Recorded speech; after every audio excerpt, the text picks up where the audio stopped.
I shot my husband in the knee with his own deer rifle the day after he confessed to selling our daughter for a real estate deal. The blood didn't spray like in the movies. It just bloomed dark and slow across his khakis, soaking into the Persian rug we'd bought on our 10th anniversary in Napa. And as he howled on the kitchen floor of our McMansion in suburban Connecticut, clutching his leg like a kid with a skinned knee, I realized the real betrayal wasn't the bullet. It was the silence that followed. The way the house echoed back nothing but my own ragged breath. That Thanksgiving morning started normal enough. Or what passed for normal in the Hargrove family circus. I'd woken up at dawn. The kind of bone-chilling early where the frost etches patterns on the bay windows like some half-assed snowflake art.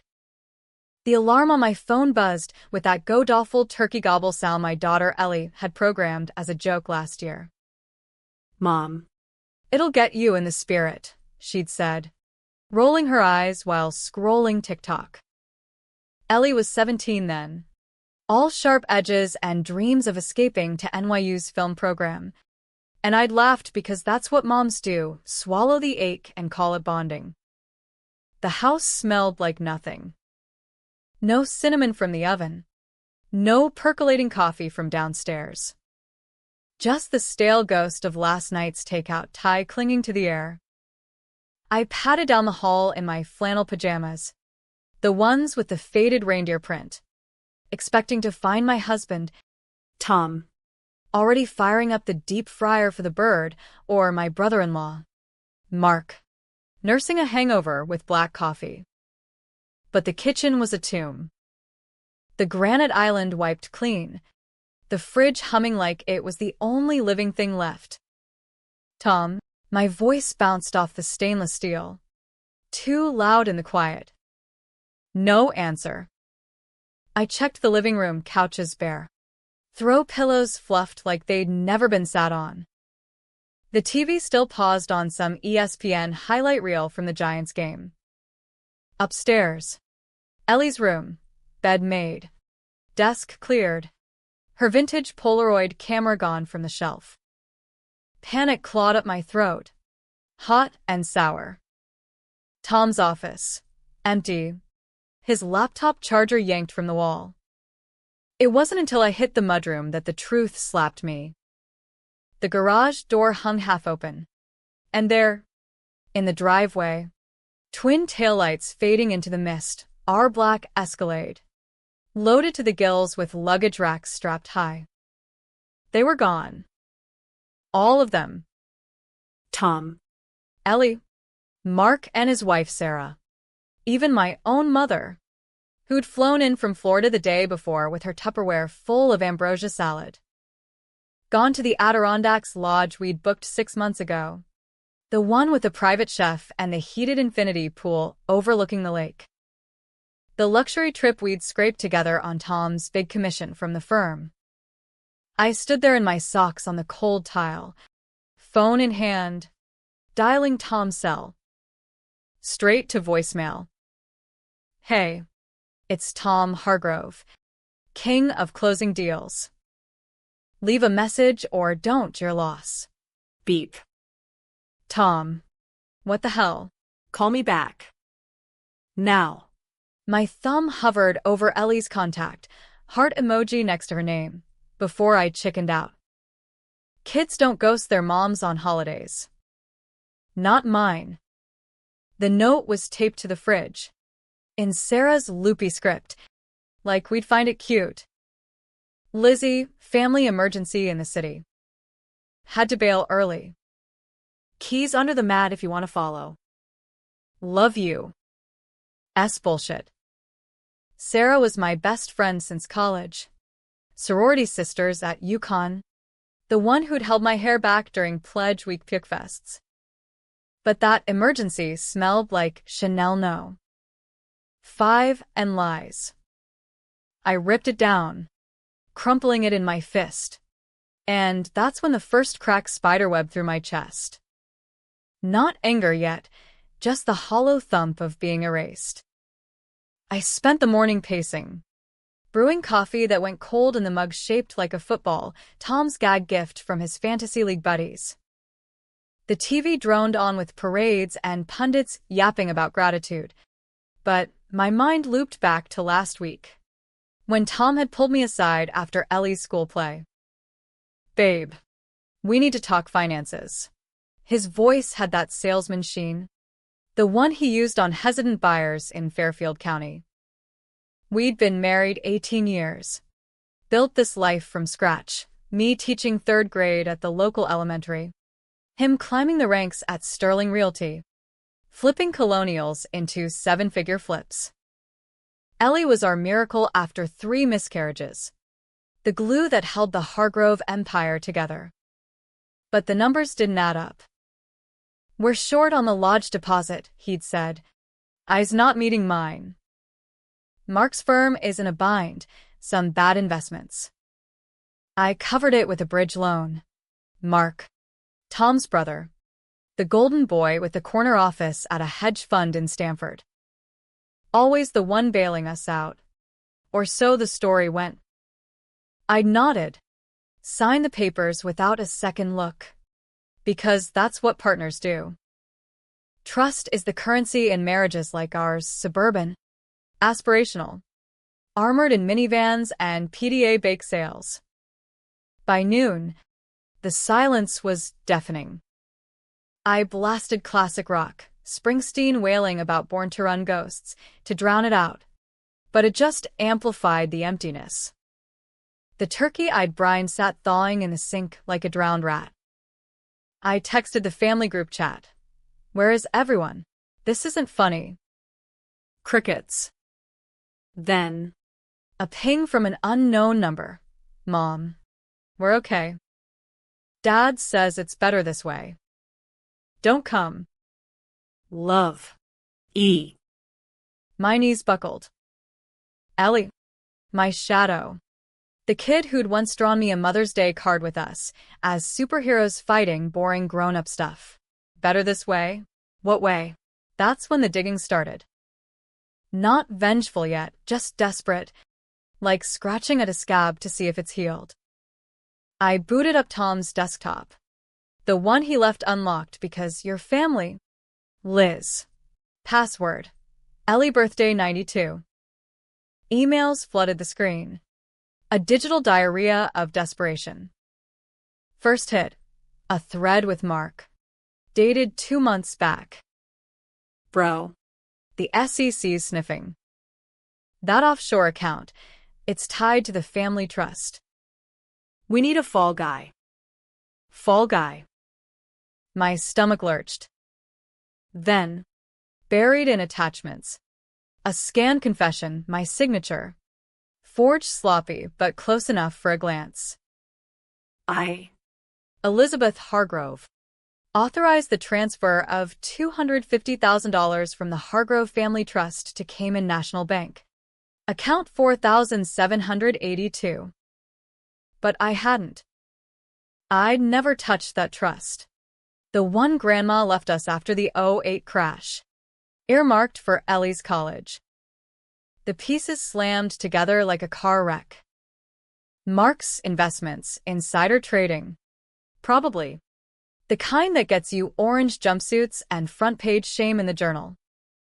Tom. Covering for him. Dipping into our nest egg. And me, the patsy. The loyal wife. The doting mom. The one who'd take the heat because you're so honest. Liz, no one would suspect. They'd framed me, planted the digital trail. And now, with the Fed circling, they were vanishing me. The trip wasn't a slip-up, it was an exit strategy. Leave the housewife holding the smoking gun, literally, if the IRS came knocking. Rage bloomed then, hot and velvet, wrapping around my ribs like a corset too tight. I grabbed Tom's hunting rifle from the gun safe, his pride and joy. A Remington 700 he'd bragged about during bow season upstate. Loaded it with trembling hands, the brass casings cold as betrayal. Drove to the train station. The one with a coffee cart that sells burnt sludge to commuters. No plan. Just the burn in my veins. But they weren't there. Of course not. Private jet out of Westchester. Probably. On Mark's dime. Back home, the house felt like a cage. I poured bourbon, Maker's Mark, the good stuff we saved for block parties, and scrolled Ellie's Insta. Last post, a boomerang of champagne flutes clinking at the airport lounge. Caption escaping the drama. Blessed family first. Hashtag family first. The knife twisted deeper. By dusk, the sun bleeding orange across the lawn like spilled Aperol. I'd made the call. Not to the cops, oh no. That would play right into their script. To my old college buddy, Detective Ramos at the Fairfield PD. Ricky, it's Liz Hargrove. Hypothetically, if someone forged docs to pin a felony on you, what's the play? He laughed at first, thinking it was a prank. Then, when I forwarded the email chain, his voice dropped. Jesus. Liz. This is federal. You need to lawyer up. Lawyer up. Like I had the Rolodex for white-collar saviors. Instead, I lay on the couch that night, rifle across my lap, staring at the ceiling fan whirring like a guilty conscience. Sleep came in fits. Dreams of Ellie as a toddler. Her chubby fists clutching my necklace. Whispering, "Mommy's my hero." Heroes don't get left behind. Heroes burn it all down.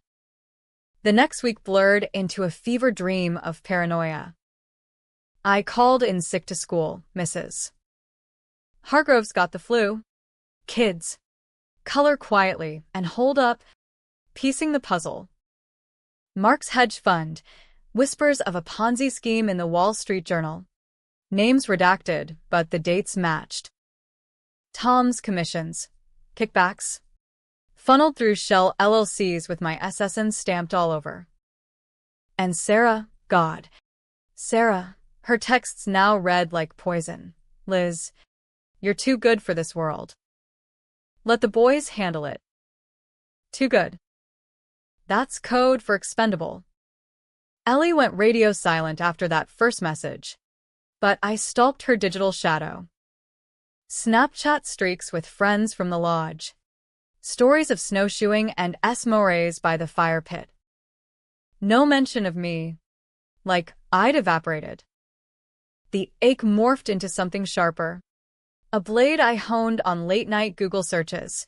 How to disappear a paper trail. Best disposable phones for evidence. Connecticut concealed carry laws. Tom had taught me to shoot, back when we were young and reckless. Camping in the Catskills. For protection. Babe. Worlds full of wolves. Irony tastes like rust. By the following Monday, I'd rented a burner phone and a storage unit in Bridgeport, the kind with no cameras and cash-only leases. Inside, I stashed printouts. Hard drives cloned from Tom's machine. And that rifle, oiled and waiting.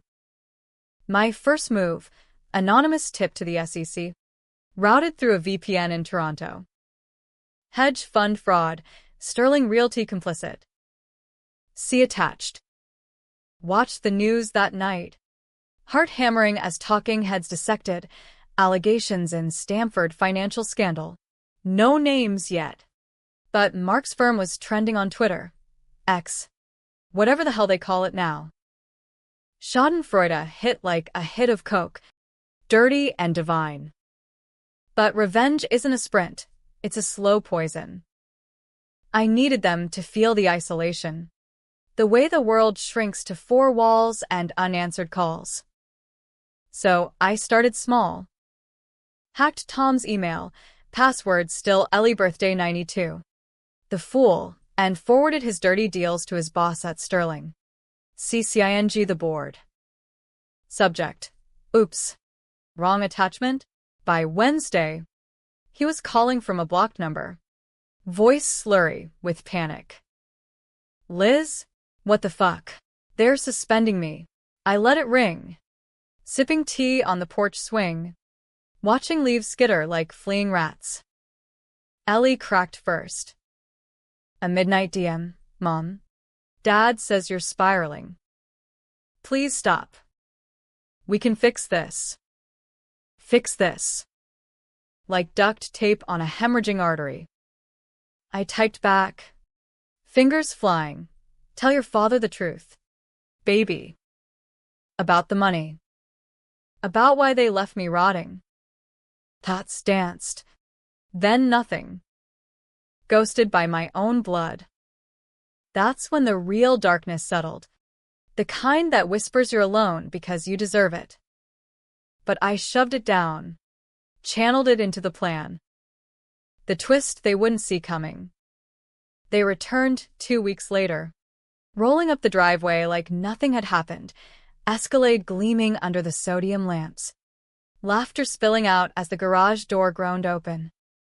I'd been waiting in the shadows of the living room, curtains drawn, a glass of red in hand that I'd nursed since sundown.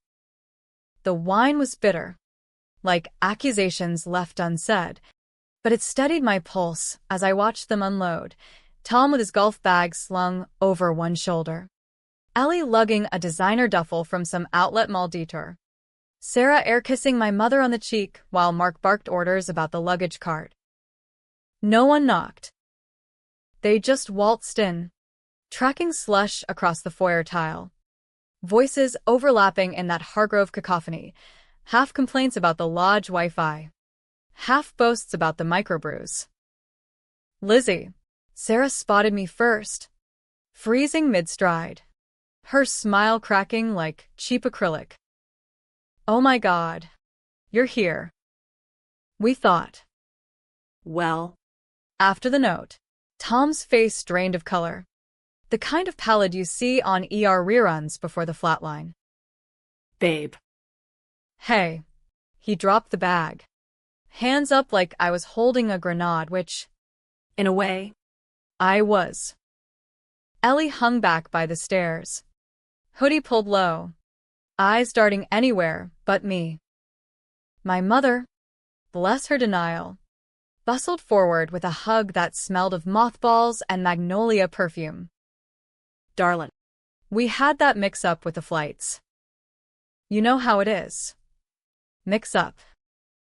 The word hung there, absurd as a clown at a funeral. I set the glass down on the side table, clink echoing like a gavel, and stepped into the light. I'd lost 5 pounds in those 2 weeks. Cheekbones sharper under the makeup I'd slathered on like war paint. Mix up, I echoed, voice steady as a surgeon's scalpel. Funny, because the SEC doesn't seem to think so. Nor does the Journal. Mark's laugh barked out, forced and hollow. Whoa. Lizzie. What's this? Some kind of joke. He was the picture of alpha douche, Armani overcoat, salt and pepper hair gel back. The man who'd once talked me into investing in his sure-thing crypto scam back in 21. But his eyes, those were wolf eyes. Calculating the exits. I pulled out my phone, the burner one, and hit play on the voice memo I'd recorded that afternoon. My own voice filled the room, calm as a confessional. This is Elizabeth Hargrove, stating for the record that all transfers from the family trust were authorized by Thomas and Marcus Hargrove, with falsified documents in my name to deflect from securities fraud. Gasps rippled, Sarah's hand to her mouth. Ellie's a muffled sob. Tom's mouth worked like a fish on the dock. Liz, you didn't. Oh. I did. I smiled, the kind that doesn't reach your eyes. The Midwestern nice flipped to something feral. Filed it with the DA this morning, along with copies of the emails, the ledgers, the Cayman wire transfers. You're welcome. The fallout was biblical. Mark lunged for the phone, but Tom grabbed his arm. Brothers in arms. Or chains. Take your pick. You crazy bitch, Mark hissed, face twisting into the snarl I'd only glimpsed in boardroom leaks. You think this ends it? We've got lawyers that'll bury you in motions till you're begging for a plea. Sarah stepped between us. Ever the peacemaker. Tears glistening like stage cues. Lizzie.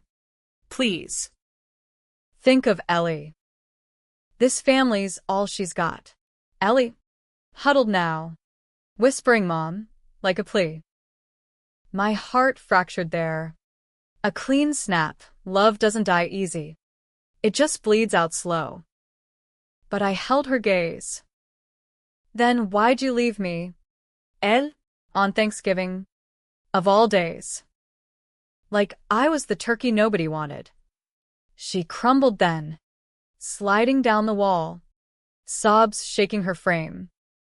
Tom knelt beside her, shooting me a look that could have curdled milk, equal parts fury and fear. We were protecting you, he lied, voice cracking. Mark's mess. It was spiraling. The feds were close. We thought if we distanced, the word tasted like ash. You framed me. Tom. Forged my name. Drained the trust one built brick by brick from my classroom checks and your commissions. Ellie's college fund? Gone. And for what? So Mark could play Wall Street cowboy. My mother clutched her pearls, murmuring prayers under her breath. Old school Catholic guilt. The kind that raised me to turn the other cheek. But cheeks only turn so many times before they bruise. That night fractured us into factions. Mark stormed out, phone glued to his ear, yelling at some fixer in the city. Sarah trailed him like a shadow, casting back, we can fix this. Liz, therapy. Couples counseling. Therapy. As if betrayal was a kink to workshop with a shrink in khakis. Tom and I ended up in the kitchen. Ellie asleep upstairs under sedatives Sarah had slipped her, Valium from her anxiety script, because God forbid we feel the raw edges. He poured us scotch, hands shaking enough to slosh it over the rim. I love you, Liz. Always have. This was survival. Survival. The American dream distilled. Claw your way up. Screw whoever's below. We'd met at a tailgate in New Haven. Him in a Yale polo. Me cheering for UConn. Trading shots of Jaeger until dawn. Built a life on that spark. House in the burbs. Station wagon. Sunday barbecues with the neighbors. But somewhere, the rot set in. His affairs, I'd ignored the lipstick on collars, the late nights at client dinners, blamed it on the job, the pressure. Now I saw it clear. He'd been grooming me as the scapegoat since the first bad bet. I covered for you once, I said, staring into the amber swirl. Remember sophomore year, when you hot-wired Coach's truck for a joyride? I took the blame. Grounded for a month, so you could make playoffs. He winced, rubbing his neck, the tell when he was cornered. That was kid stuff. Kid stuff got me expelled from the Honor Society. Lost my scholarship shot. The old wound reopened, festering. And now this? Selling our future for your brother's ego. He reached for my hand, but I yanked back. The rifle was upstairs, locked away, but the thought hummed like a live wire. Not yet. Make him sweat. By morning, the house was a war zone of whispers and slammed doors. My mother booked a red-eye back to Tampa, kissing my forehead with prey on it. Lizzie. Vengeance is the Lord's. Easy for her to say. Her sins were bridge games and white Zinfandel. Ellie wouldn't meet my eyes over breakfast, picking at her Cocoa Puffs while Tom fielded calls from HR. Indefinite leave, he muttered, face gray as the December sky. Good. Let him taste unemployment, the slow drip of resumes into the void. I played the long game those first days back. Taught my class with a smile plastered on, doling out gold stars like confetti over grenades. Afternoons, I'd drive to the storage unit, poring over docs with a notary buddy from the PDA, Stella, the one with the tattooed eyebrows and a nose for bullshit. This is airtight, Liz, she'd say, highlighter slashing yellow across the fraud. But it'll destroy them. You sure? Sure? Sleep evaded me, chased by what-ifs. What if Ellie hated me forever? What if Tom crumbled? The way he'd sobbed after our first loss, promising the moon? But the mirror showed a stranger, eyes hardened like flint, jaw set against the storm. Betrayal strips you bare, but it forges something unbreakable.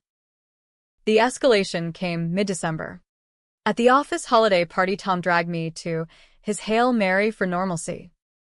Sterling Realty's bash was peak Connecticut cheese, poinsettia centerpieces. A string quartet murdering jingle bells, execs in Santa ties swilling eggnog spiked with regret. I wore the red sheath, the one that hugged my hips like a promise, heels clicking across the ballroom like countdown ticks. Mark was there, cornered by suits with clipboards, his charm fraying at the edges. He spotted me across the room, jaw clenching. But I raised a flute of champagne, cheers to the king of cons. Tom hovered, arm around my waist like a vice, whispering, "Play nice, babe." Nice. I'd forgotten the script. Sarah cornered me by the dessert table. You'll log sweating under plastic wrap. Lizzie, this has to stop. The lawyers say if you recant, recant. Like I was some witch on the stand. Tell Mark to grow a pair, I said, popping a shrimp into my mouth, tail and all. Own his shit. Her slap was lightning quick, stinging, leaving a welt that throbbed under concealer. Gasps rippled, heads turned. Ellie, who'd tagged along for the open bar, froze mid-sip of her Shirley Temple. And Sarah. But Sarah was unraveling. Mascara tracks black as coal. You ungrateful cow. We gave you everything, this house, this life. And you torch it because your pride's bruised. Pride. The word ignited me. I stepped close, voice low enough for only her ears. You left me alone on Thanksgiving. Sarah. With a forged confession and a house full of ghosts. That's not pride, that's justice. She recoiled, clutching her necklace, a pearl strand I'd gifted her for her 30th. Back when we were sisters, not serpents. The party deflated after that, whispers chasing us to the valet. Tom drove home silent, knuckles white on the wheel. Ellie texting furiously in the back. You're ruining us. Mom, she spat when we pulled in. Ruining. As if I hadn't built us from bake sales and bedtime stories. I turned, meeting her glare in the rear view. No. Baby. They did. But I'll fix it. For you. That night. Alone in our bed, while Tom snored on the couch. I texted the fixer, the one Mark had called. Traced through his call logs. I know about the offshore cleanup. Drop the threats. Or the feds get the rest. No reply. But by dawn, a deposit hit my account. $50,000. Labeled consulting fee. Bribe blood money. Sweet as saccharin. I transferred it straight to Ellie's 529 plan, watching the balance tick up like a middle finger to the fraud.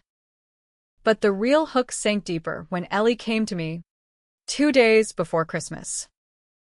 Curled on my lap like she was 5 again, breath hitching. Dad told me everything. The money. It was for my audition trip to LA. He said you'd never let us go big. LA. Her dream, directing shorts for Sundance, escaping the burbs for spotlights and scripts. And Tom, playing paternal savior, dipping into crime to fund it. My little girl, complicit in her own way, eyes wide with "But Mom, I didn't know." Tears burned, but I held her tight. I know. Él.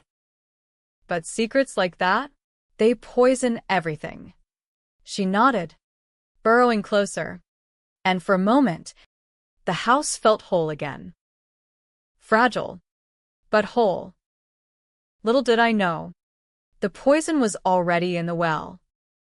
Christmas Eve dawned brittle, the kind of cold that seeps into your marrow and stays. We'd strung lights half-heartedly, Ellie and I, untangling the icicles while Tom brooded in his den, nursing a bottle of Glenlivet like it was mother's milk. Mark and Sarah had decamped to a neutral hotel in Norwalk, lawyers shuttling briefs like pizza deliveries. My mother called from Florida, voice tinny over the line. Lizzie, it's the season of forgiveness. Remember the prodigal son? Prodigal. As if I were the one squandering the inheritance. Ellie baked gingerbread men that afternoon. Her therapy session canceled because the shrink was out with family. We frosted them in silence, her piping gun shaking as she drew lopsided smiles. Mom, what if we just leave, you and me? Start over in Austin or something. Austin. Her latest obsession, after binging that Netflix show about rogue filmmakers. The idea bloomed in me like a rogue weed, freedom. No Hargrove shadows. But roots run deep in places like this. Mortgage tied to Tom's income. My tenure track at the school. Ellie's friends with their Range Rovers and rec league drama. Tempting, I said, licking icing from my thumb. But cowards run. We're fighters.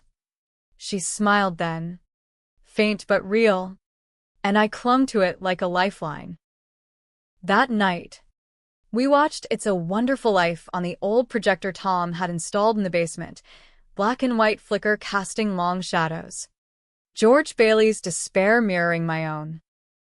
Ellie fell asleep midway, head on my shoulder, and I covered her with the Afghan grandma knit, whispering, "We'll get our wings. Kiddo."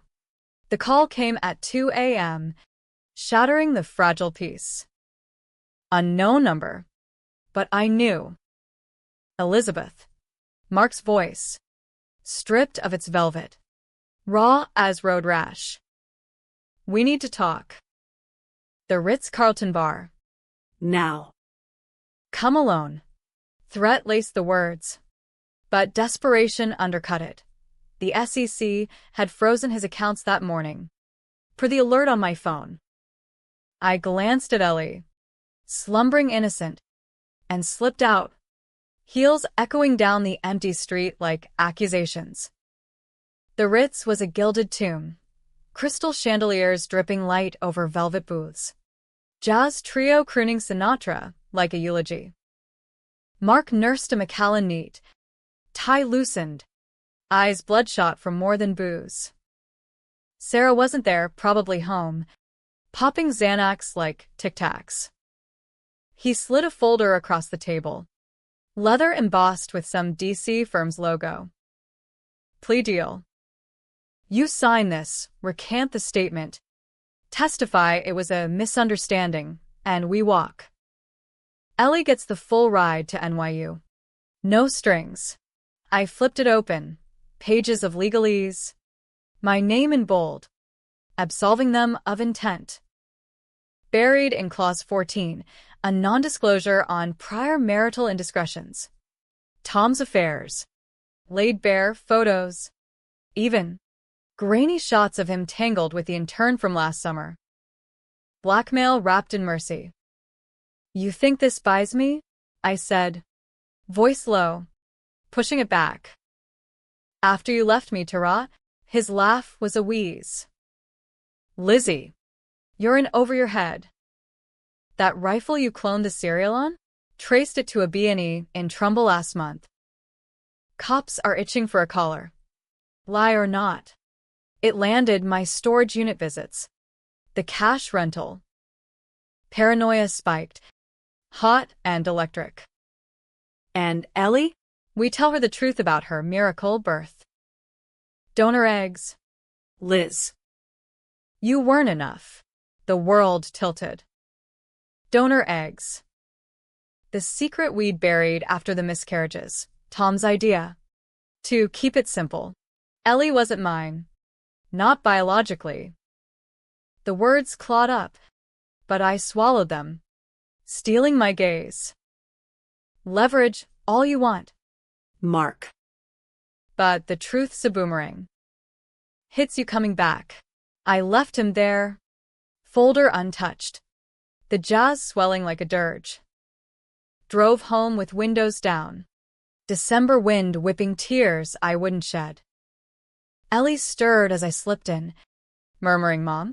I kissed her forehead, tasting salt. "Go back to sleep." Love. It's nothing.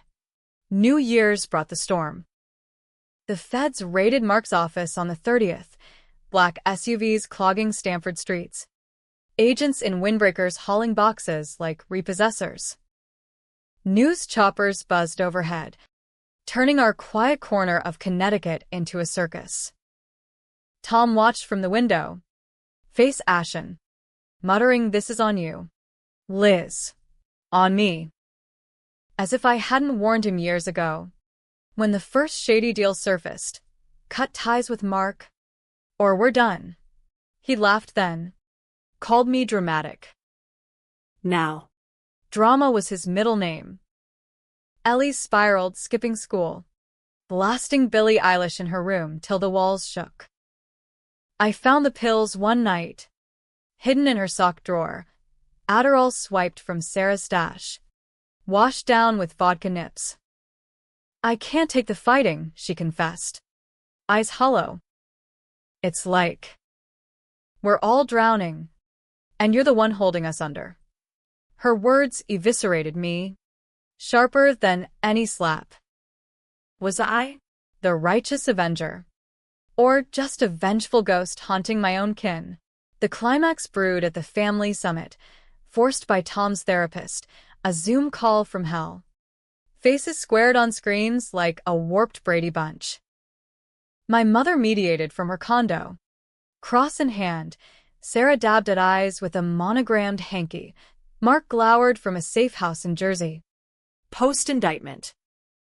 Ellie opted out, claiming cramps. "This ends today," Tom started, voice pitched for boardrooms. "Liz, drop the charges. We rebuild. Rebuild. On what foundation? Lies and ledgers?" I leaned into the camera, unflinching. No. "But I'll bargain." Mark confesses, full exposure.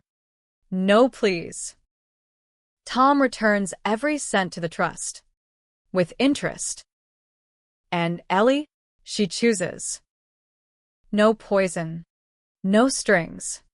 Mark exploded, pixelating the feed. "You frigid cunt, after everything I made you, that house, your precious school gig, my loans." Sarah wailed. My mother prayed louder. Tom just stared, defeated. "Liz. Please. For her. For her." The pivot. I logged off without a word, heart hammering. Upstairs, Ellie waited, duffel packed by the bed. "I'm going to Aunt Sarah's. Need space." Space. From me, the monster mom. I nodded, throat tight. helping zip the bag. I love you. Él. Whatever happens. She hugged me fierce, whispering, You're not the villain. Mom. But this. It's breaking us. The door clicked shut behind her, and the house exhaled, empty again. But this time, it was mine.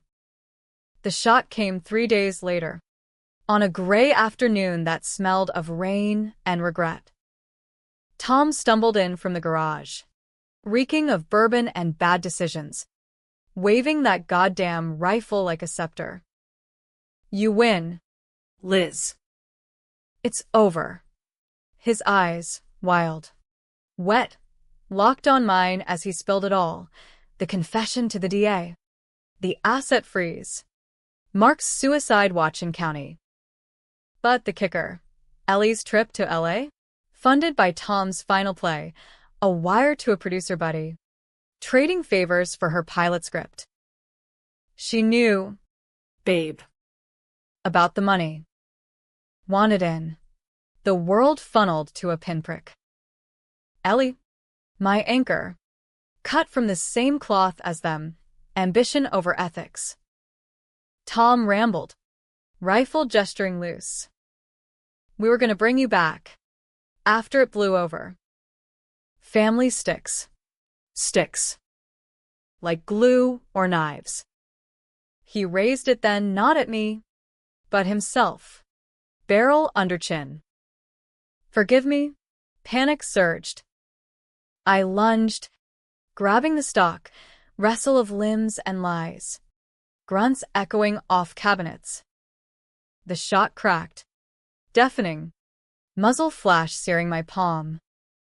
He went down howling. Knee shattered. Blood pooling black on linoleum. Not suicide. Not murder. Accident? Self-defense? The gray zone where right and wrong blur. I cradled his head as sirens wailed distant, his sobs mixing with mine. Why? Tom? Why me? He gasped, pain twisting his features. Because you were the strong one. Always were.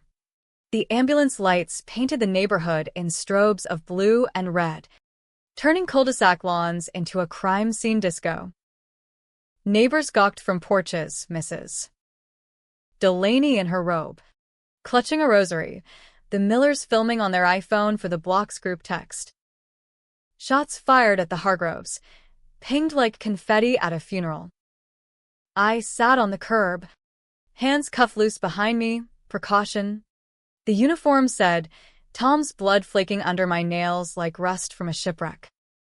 Ramos arrived first, face grim under the brim of his cap. Liz. Christ. He waved off the rookies, crouching to my level, voice low. Talk to me. What happened? The truth tumbled out in fragments. The rifle. The confession. The struggle. Self-defense. I swore. But the words tasted rehearsed, like lines from a Lifetime movie. He nodded, eyes scanning the chaos, EMTs wheeling Tom out on a gurney.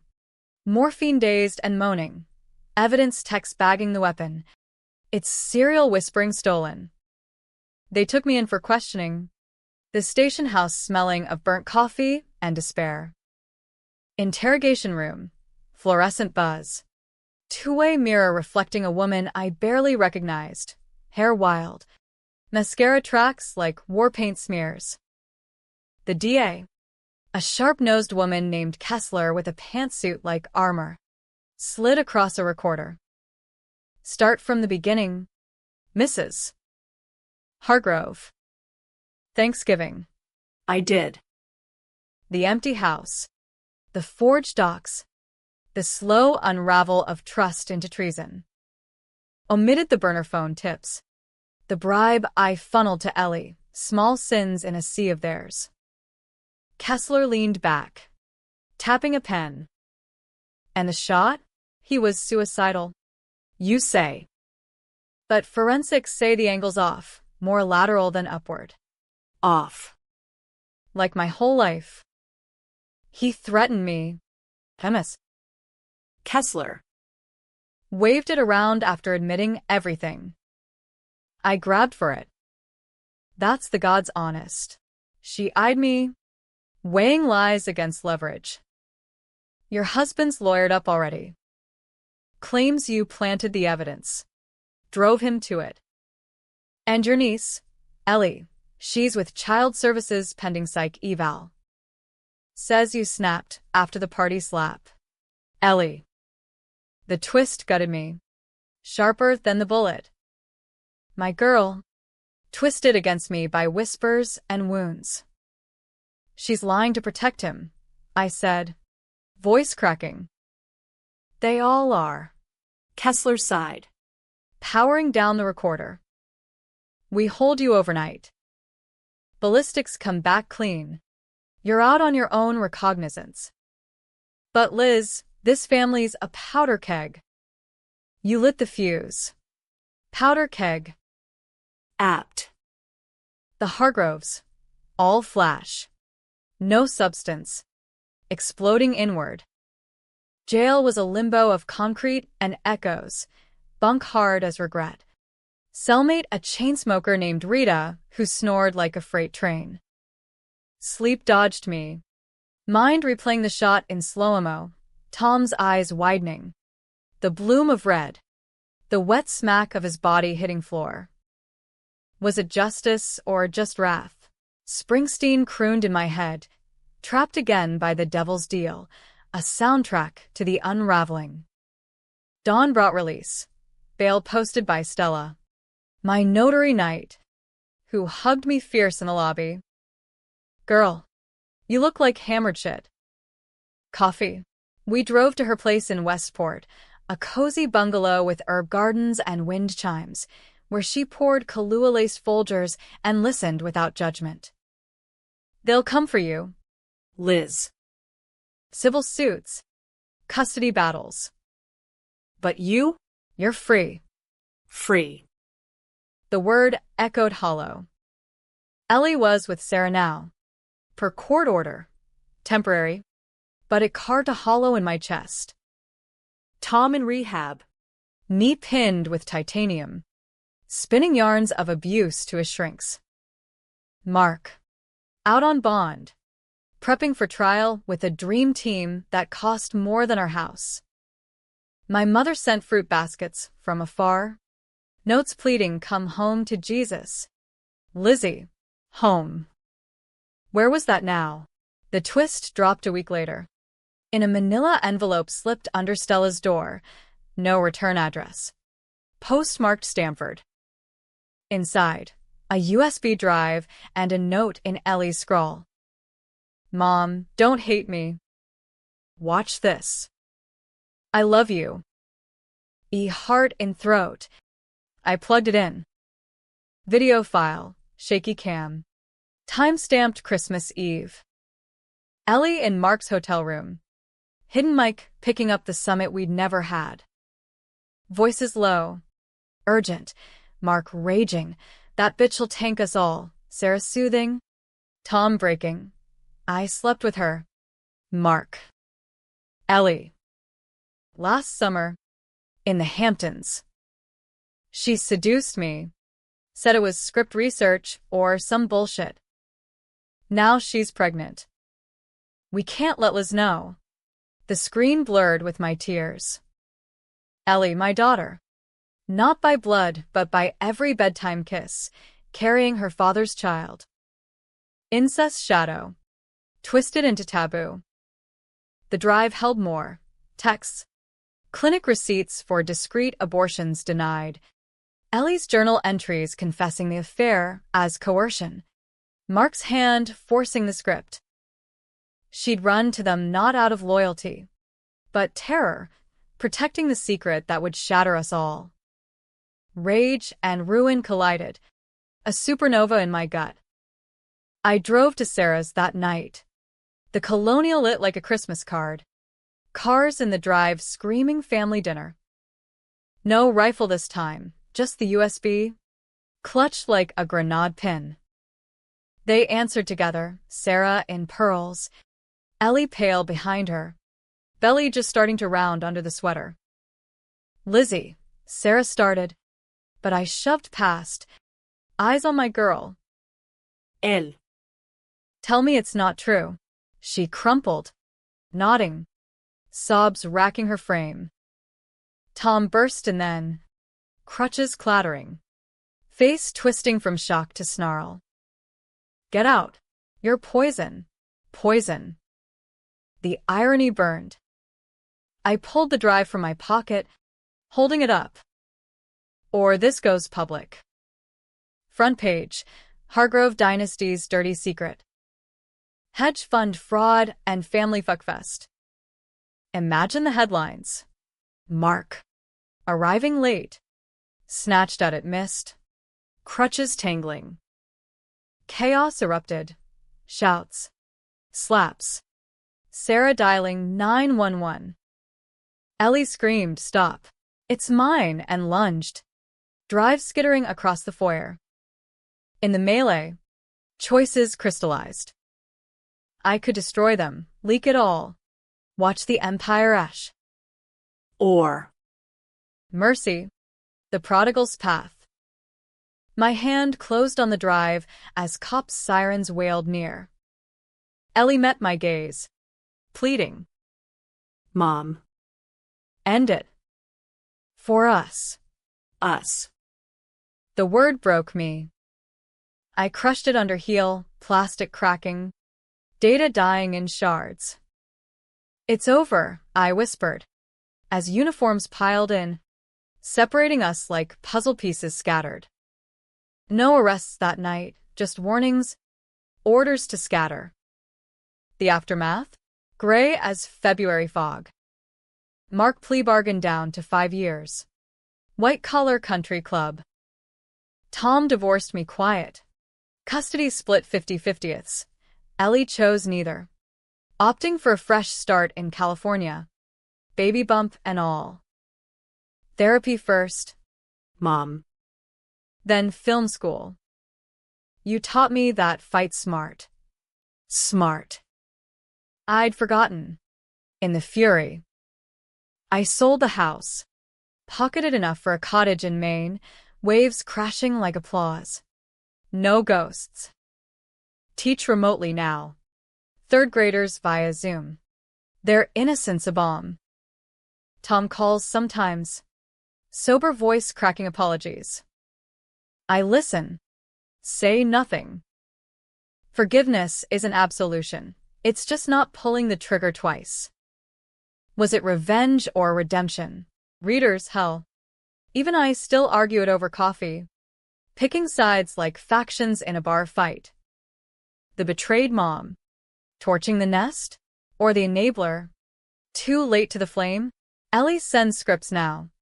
Pages thick with flawed heroes and fractured families. Based on a true story, she footnotes. True. As American as apple pie and arsenic.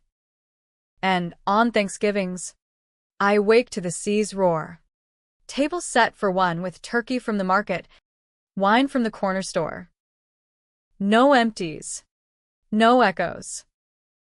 Just me. Hole in the wreckage. Grateful? Maybe. Guarded? Always.